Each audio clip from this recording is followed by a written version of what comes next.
Hey les amis et bienvenue dans ma nouvelle vidéo. Aujourd'hui, je vais vous parler d'un sujet extrêmement important pour les petits levels, c'est-à-dire toutes les petites fonctionnalités du jeu. Donc les diamants, enfin les gemmes, l'or, les pierres, le nectar, les fonctionnalités ici et le chat. Donc avant tout, on va commencer par les diamants, ou les gemmes si vous préférez. Donc, les gemmes vont vous permettre de payer ce que vous ne faites pas payer, soit en or, soit en pierre, soit en nectar. Donc si par exemple vous avez un bâtiment qui coûte, je sais pas moi, qui va coûter, on va prendre un cas simple, 16 000, mais que vous avez que 5 000 sur vous, vous pourrez payer en diamant. Donc nous avons aussi l'or. L'or, ça va servir d'améliorer les dieux qui sont ici. Et ça sert à améliorer leur capacité, leurs stats et leur pouvoir. On peut aussi améliorer leur pouvoir de dieu protectrice aussi, avec le protecteur. Donc moi, vous voyez bien que c'est Artemis, je vais utiliser de l'argent pour augmenter ses capacités. Donc après, nous avons la pierre. La pierre va servir à acheter quasi la totalité des constructions du village. Donc la pierre, on l'utilise souvent ici, dans les là où on peut acheter. Donc il y a les décorations, les maisons, les défenses et les temples.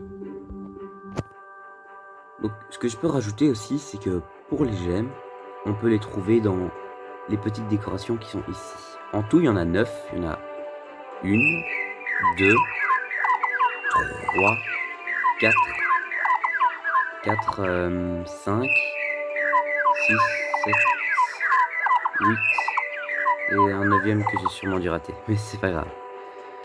Donc du coup, on va recevoir environ 16 gemmes par jour, si on fait 8 x 2 ou 9 x 2, parce que il y a un petit délai pour chaque gemme. Donc là, je dois attendre encore 4h57 pour en avoir, pour un autre, je dois en avoir 7h57, etc. Donc après, on a les fonctionnalités ici. Les réussites vont nous donner, en fonction de ce qu'on a réussi ou pas, des diamants. Donc si on fait la première réussite, on obtient 10 diamants. Pour la deuxième, on en obtient 20. Et pour la troisième, on en obtient 50. Donc franchement, les réussites sont faciles à faire et ça rapporte des diamants, donc je vous conseille de les faire, quoi. Après, on a les actualités. Les actualités vont nous dire ce qui se passe pour les défis, qui a gagné, et parfois, si on va loin, parce que ça fait longtemps qu'il n'y a pas eu de mise à jour, on peut même trouver les actualités pour les nouvelles mises à jour. Voilà, juste ici, donc avant-goût de la mise à jour. Après, on a les messages. Donc les messages vont servir à, si prenons l'exemple où j'achète un cadeau ici, pour avoir plus de gemmes, d'or ou de pierres, quand je vais en acheter un, ça va en donner à toute mon alliance. Donc du coup, vous recevrez un message qui dira, je sais pas moi, le loup d'or d'Artemis a acheté un cadeau de groupe, vous recevez X. Donc juste après, on a le classement. Le classement va vous informer dans quel niveau est votre alliance. Donc nous, je suis dans l'alliance des croisés francs et on est les 73 sur 100, plus de, je crois que plus de 1000 joueurs et tout, c'est énorme. On est vraiment, enfin, je commence à jeter des fleurs à mon alliance, mais c'est pas grave, on est vraiment très bon. Et le classement des joueurs. Donc là, vous voyez que le joueur le plus élevé au niveau, c'est Warhammer. Donc après, on a l'aide. Donc si vous arrivez toujours pas à faire des petits trucs et tout, soit je vous fais voir ici, ou soit je vous fais envoyer un message au développeur du jeu en cliquant sur des questions. Après, nous avons les paramètres. C'est pour savoir, pour se connecter soit à Facebook, pour avoir des notifications quand on est attaqué, pour savoir les crédits évidemment, pour choisir la langue, et la liaison de compte.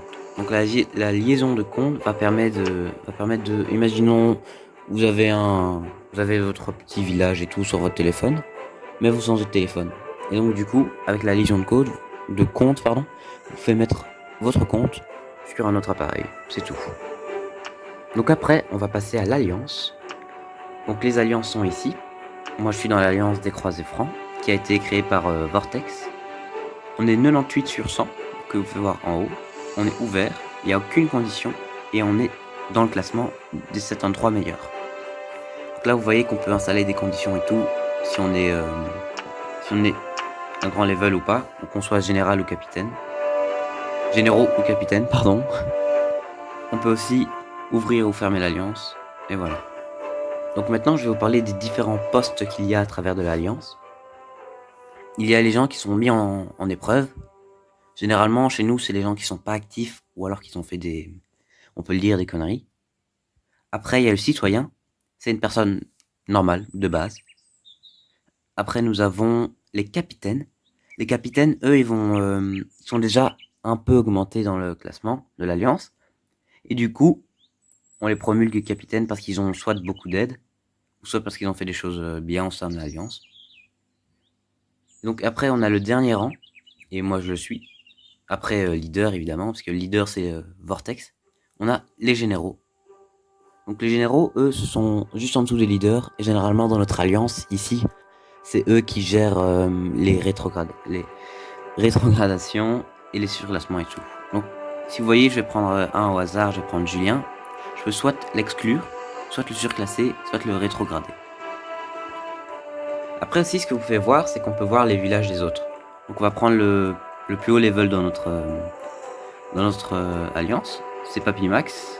Je visite, et là je peux m'inspirer de ses défenses et tout pour améliorer mon village. Ce qu'on peut faire aussi, c'est attaquer des membres de notre village et tout en faisant allier. Et là je peux attaquer Papy Max ou une autre personne. Donc ça c'est bien pour s'entraîner et pour tester ses dieux et tout. Donc maintenant que je vous ai parlé de tout ça, on va vous parler du nectar. Le nectar que vous voyez juste ici, ah bah j'arrive pas à l'avoir, que vous voyez ici normalement, voilà. Le nectar ou l'ambroisie si vous préférez, ça va servir soit à acheter des skins, donc vous voyez il faut 64 000 pour avoir le skin. Voilà, regardez, moi j'ai acheté celui-là, donc je peux le rendre actif. Mais je préfère avoir Artemis de base comme ça, en skin grec. Et donc, grâce à ça, je peux acheter des skins pour mes personnages. Je vous avoue, ça change rien, à part son style. Donc voilà. Et aussi, ça peut vous servir à acheter des nouveaux terrains. Et quand je dis acheter des nouveaux terrains, c'est du style... ça, ce que vous voyez ici, c'est mon terrain de base. Puis celui-là, ce sera mon terrain où je développerai mes vidéos pour vous montrer et faire mes tutos. Et voilà. C'est pratique quand on veut reconstruire une ville ou pas. Et ce qui est bien, c'est que regardez, là je suis pas dans mon village principal, du coup ils vont me mettre en construction. Cette ville est en construction, ce n'est pas votre ville active, elle ne sera pas attaquée. Donc ça c'est très chouette, comme ça, lorsque je tournerai mes vidéos et tout, je ne serai pas attaqué par... Parce que honnêtement, même un level 5 peut détruire ma ville.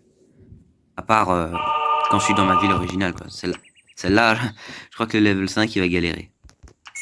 Donc les petits coffres que vous voyez là, on les obtient en se faisant attaquer. Et donc si on se fait attaquer juste ici, par exemple je me suis fait attaquer par Andrew et il a gagné, je vais pouvoir avoir ma vengeance. Donc du coup je vais pouvoir l'attaquer lui. Et grâce à ça, ça donne un peu d'expérience et ça coûte que 200 d'élixir au lieu de 1000. Donc voilà, je crois que je vous ai parlé de tout en global. J'espère que ça vous a plu et à la prochaine dans une autre vidéo.